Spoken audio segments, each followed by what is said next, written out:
Hey guys, myself Neetu Gupta from NLS Bangalore. In this session, I am taking up current affairs and related concepts on Indian polity. So let us start. In the last session, I have discussed about National Commission for Safai Karamcharis. इसमें मैंने क्या discuss किया था कि ये non statutory body है, इसका time period extend होता है फ्रॉम टाइम टू टाइम, कोई फिक्स टेन्योर नहीं है और इसके ये किसके लिए है, फॉर द बेनिफिट्स ऑफ सफाई कर्मचारीज। तो उनके लिए, उनके वेलफेयर के लिए देखेंगे। If there is any difficulties they are facing, disabilities हैं, then they will report to the central और द स्टेट गवर्नमेंट। तो ये कमीशन का क्या काम है, वो किसको रिपोर्ट करेगी, स्टेट या फिर सेंट्रल गवर्नमेंट को रिपोर्ट करेगी regarding their health issues, regarding their wages, any difficulty they are facing they will report to the central or the state government. Is it clear?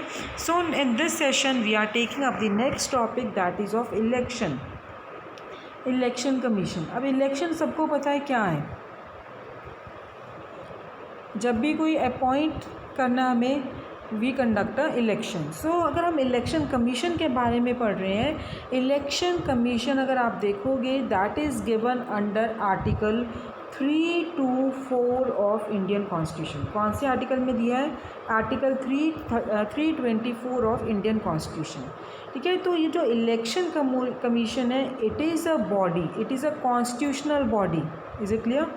It is a constitutional body and it conducts a election.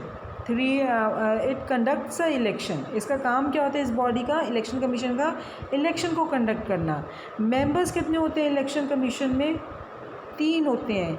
एक chief election commissioner होता है आपका और 2 election commissioners होते हैं। Is it clear? बाकी है कि जो प्रेसिडेंट है, ही decides the strength of election commissioner of India from time to time. Again, first election commissioner of India, again it is not a question of current affairs, it is a question of general knowledge. तो first election commissioner of India was Sukumar Sen. कौन थे? Sukumar Sen.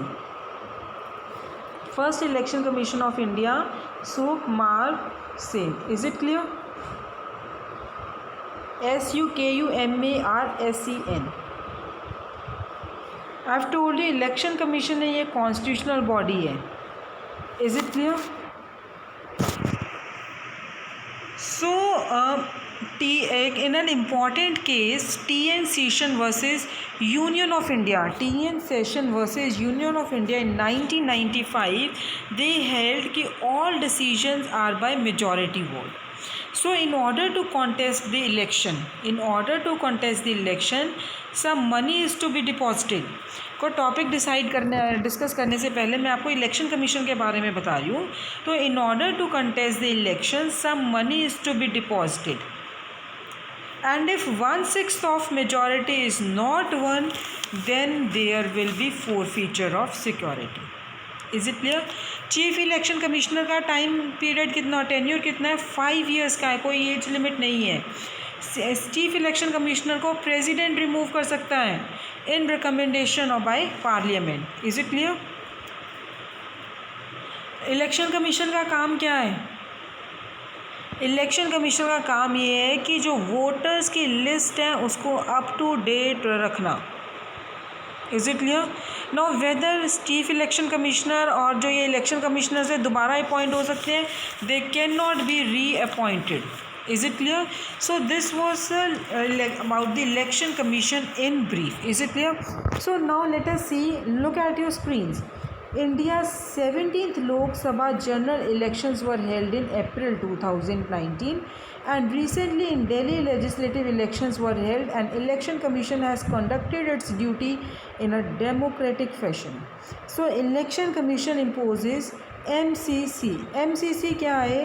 That is your next topic, model code of conduct. तो election commission है कि election से पहले वो एक कोड इम्पोज करते हैं, that is MCC, model code of conduct. और मॉडल कोड ऑफ कंडक्ट का मतलब क्या है? To ensure free and fair elections. Is it clear? So have you understood about the election commission? Let us come to the next topic, that is model code of conduct. Now what is model code of conduct? अब इतना तो आपको ये पता लग गया है क्योंकि इलेक्शन कमीशन का टॉपिक हमने किया है। तो ये मॉडल कोड ऑफ कंडक्ट क्या है? इलेक्शन से स्टार्ट होने से पहले इलेक्शन कमिश्नर MCC लगा देते हैं मॉडल कोड ऑफ कंडक्ट, ताकि उनकी जो इलेक्शंस हैं फ्री और फेयर हो। Is it clear? इसमें क्या है, इसमें कुछ गाइडलाइंस होती हैं जो कि इलेक्शन कमीशन इंडिया का इशू करता है। तो जब कोई भी इलेक्शंस कंट्री में, हमारी कंट्री में जब भी कोई इलेक्शंस हो रही हैं पॉलिटिकल, उनमें पॉलिटिकल पार्टीज़ का और कैंडिडेट्स का के लिए कुछ गाइडलाइन सेट की गई हैं। Is it clear? How they have to behave during the elections. So see, MCC is the set of guidelines issued by Election Commission of India for the conduct of political parties and candidates during election. Is it clear? So next question is that कि जो ये आपका MCC है ये कौन सी date से operate होता है? It is operational from the date that the election schedule is announced till the date that results are announced. उस डेट से स्टार्ट होता है जब इलेक्शन शेड्यूल अनाउंस किया जाता है and it is continue till the date results are announced. Is it clear? Third thing regarding MCC, it is not enforceable by law. It is not enforceable by law, but certain provisions of this code, they may be enforced through invoking corresponding provisions in other statutes. ठीक है, अगर कोई और laws में इनकी provisions है regarding the elections तब ये इन्फोर्स हो सकती हैं। जैसे इंडियन पिनल कोड में है, CRPC में, code of criminal procedure, representation of peoples act में है। Is it clear? Next question arises, कौन सी स्टेट ने सबसे पहले ये कोड को अडॉप्ट किया था? So Kerala was the first state to adopt a code of conduct for elections in 1960s assembly elections. Is it clear? So these were certain rules regarding the model code of conduct. तो इसमें political parties और candidates के लिए guidelines issue की जाती हैं, how they have to behave during the elections.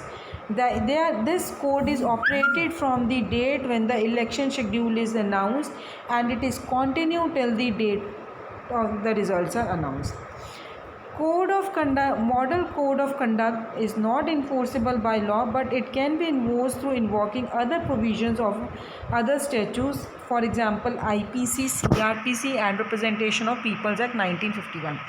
Kerala ये first state है to adopt a code of conduct for elections in 1960 assembly elections. Is it clear? Next is what are the important features of this model code of conduct. अब इसके की important features क्या हैं? जो MCC है model code of conduct, ये central और state government को प्रोहिबिट करता है from using official machinery for election work. ठीक है, कि वो सेंट्रल और स्टेट गवर्नमेंट इलेक्शन के काम के लिए ऑफिशियल मशीनरी नहीं यूज़ करेगी। और इलेक्शन जब ये मॉडल कोड ऑफ कंडक्ट एक बार इम्पोज हो गया, इट इज़ इन्फोर्स, तब कोई भी एडॉक अपॉइंटमेंट्स भी गवर्नमेंट नहीं करेगी। एडॉक मीन्स टेम्प्रेरी पर्पस के लिए कोई भी गवर्नमेंट अपॉइंटमेंट्स नहीं करेगी, कोई पब्लिक अंडरटेकिंग के लिए कोई भी एडॉक अपॉइंटमेंट टेम्प्रेरी अपॉइंटमेंट्स नहीं करेगी। Is it clear? Then ministers हैं जो वो पोलिंग स्टेशन के अंदर नहीं जा सकते, काउंटिंग सेंटर्स के अंदर नहीं जा सकते एक्सेप्ट वोट करने के लिए, except in their capacity as a voter और candidate. Is it clear? What are the important features of this model code of conduct? पहला क्या है कि सेंट्रल या स्टेट गवर्नमेंट्स इलेक्शंस के लिए कोई ऑफिशियल मशीनरी नहीं यूज़ करेगी। इस टाइम पे गवर्नमेंट कोई भी एडॉक टेम्प्रेरी अपॉइंटमेंट्स नहीं करेगी। थर्ड है जो मिनिस्टर्स हैं, दे will not enter in polling stations nor they will enter in the counting centres. अगर उन्हें एंटर करना है तो वो किस कैपेसिटी में एंटर करेंगे? या तो एज अ कैंडिडेट या फिर as a voter. Is it clear? Then model code of conduct, it also prohibits the government or incumbent party leaders for launching new welfare programs. उस पर जब ये मॉडल कोड ऑफ कंडक्ट हो गया, कोई भी नया वेलफेयर प्रोग्राम लॉन्च नहीं करेगी government. Is it clear? But the code does not stand in the way of ongoing schemes of the development work or welfare relief rehabilitation measures meant for people suffering from drought. अगर इस तरह से कुछ कोई ongoing schemes हैं उनको stop भी नहीं करेंगे. They will continue. Election commission forbids the use of these works for election propaganda. अगर वो इस तरह के काम कर रहे हैं उनको वो यूज़ नहीं कर सकते अपने इलेक्शन प्रोपेगेंडा में. Is it clear? Next is it prohibits the issue of advertisement at the cost of public checker in newspaper during the election period. Lastly की features, code instructs that the public spaces like meeting grounds, helipads, government guest house and bungalows should be equally shared among the contesting candidates. ठीक है, model code of conduct कहता है कि जो public spaces हैं जैसे आपके मीटिंग ग्राउंड्स हैं, हेलीपैड्स हैं, गवर्नमेंट गेस्ट हाउस है, बंगलोज हैं, ये जितने भी कैंडिडेट्स कॉन्टेस्ट कर रहे हैं they will be equally shared among those candidates. ठीक है, ये मोनोपोलाइज नहीं करेंगे कैंडिडेट्स ये पब्लिक स्पेसिस को.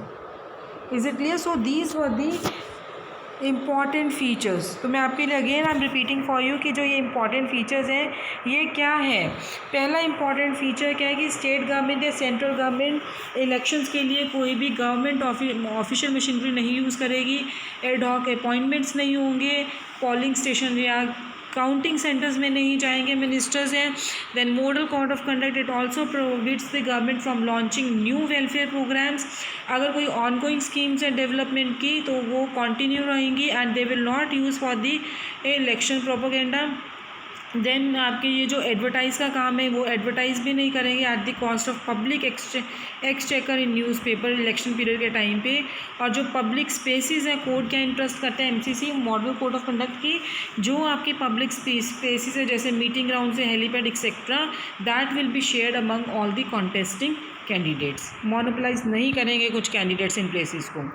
Now last topic of this, क्या MCC model code of conduct है रिसेंटली अमेंड हुआ या नहीं हुआ. इलेक्शन कमीशन ने रिसेंटली ये कोड को अमेंड किया है जिसमें उन्होंने प्रोहिबिट किया है कि पॉलिटिकल पार्टीज़ हैं अपने मैनिफेस्टो रिलीज़ नहीं करेंगे in the last 48 hours leading to the voting. इसलिए जब 48 आवर्स रह गए उस टाइम पे वो अपना मैनिफेस्टो नहीं रिलीज़ करेंगे कमिंग लोकसभा इलेक्शंस के लिए. एक ये चेंज हुआ है. नेक्स्ट चेंज अमेंड क्या हुआ है, this change has been made in part 8 of MCC which deals with poll manifesto. So election commission decision stem from the recommendation of a 14-member panel to set up revisit in MCC. Is it clear? So this was the topic regarding model code of conduct. We have discussed 2 topics in this session, that is election commission and next is model code of conduct. Is it clear? So in the next session I'll be taking up the next topic and that topic is regarding the VVPAT, voter verifiable paper audit trial. Thank you.